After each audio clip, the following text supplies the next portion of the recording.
नमस्कार, इन खबर में आपका स्वागत है। विपक्षी गठबंधन इंडी की दिल्ली में हुई चौथी बैठक में यह तय किया गया था कि 3 हफ्ते के अंदर सीट शेयरिंग समेत तमाम समस्याएं हल कर ली जाएंगी। मैसेज देने के लिए संयुक्त कार्यक्रम होंगे, सभाएं होंगी, आंदोलन खड़ा किया जाएगा और सीट शेयरिंग का फॉर्मूला पेश किया जाएगा। तो अभी तो 3 हफ्ते में काफी समय है, लेकिन उससे पहले बिहार कांग्रेस नेताओं की आज राहुल गांधी, मल्लिकार्जुन खड़गे, केसी वेणुगोपाल के साथ अहम बैठक हुई है, जिसमें बिहार के नेताओं ने साफ कर दिया कि 8 से 9 सीटें कांग्रेस को हर हाल में चाहिए।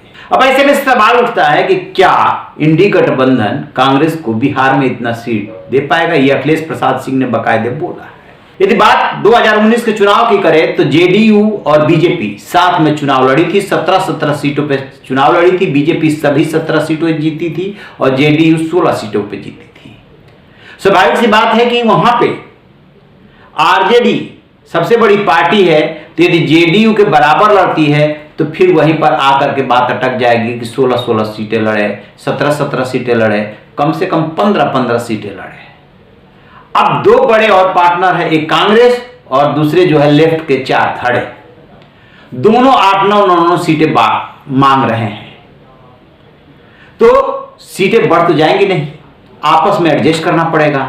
कांग्रेस ने दावा ठोक दिया 8 से 9 सीटों का और ऐसे ही लेफ्ट ने भी 8 से 9 सीटों का दावा ठोका है।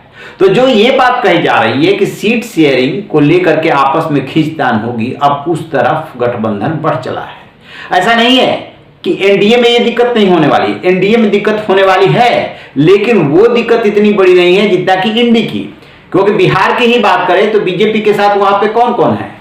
उपेंद्र कुशवाहा की पार्टी, जीतन राम मांझी की पार्टी और जो है ये लोजपा के दोनों धड़े यानी चाचा पशुपत पारस और चिराग पारस की पार्टी। तो यदि इनकी बात करते हैं इधर तो बीजेपी 17 सीट पे लड़ी थी, अब की बार खबर है कि 30 सीट पे कम से कम लड़ेगी, तो बाकी बची 10। तो 10 में से कौन कौन? ये जो घटक दल है 4, ये जो है अपने लिए ज्यादा मांगेंगे। पिछली बार जो है रामविलास की जो पार्टी है, जो चिराग पासवान वाली पार्टी, तब एक ही हुआ करती थी, तो 6 सीटों पे चुनाव लड़ी थी, 6 सीटें जीती थी। तो फिर औरों के लिए कितना बचेगा? और उसमें भी 2 धड़े हो गए हैं, तो वो ज्यादा मांगेंगे। यानी कि दोनों तरफ, चाहे इंडी हो चाहे एनडीए हो, खींचतान होने वाली है। एनडीए की खींचतान कम है और इंडी में खींचतान ज्यादा है, क्योंकि वहां पे 2 बड़े घटक दल हैं, आरजेडी और जेडीयू, और उसके बाद लेफ्ट की बारी है और उसके बाद कांग्रेस की बारी है। तो देखते हैं कि ऊंट किस करवट बैठता है। यहां पे अखिलेश प्रसाद दावा ठोक दिया है। राजन बेकबर देखते रहिए इन खबर। Thank you.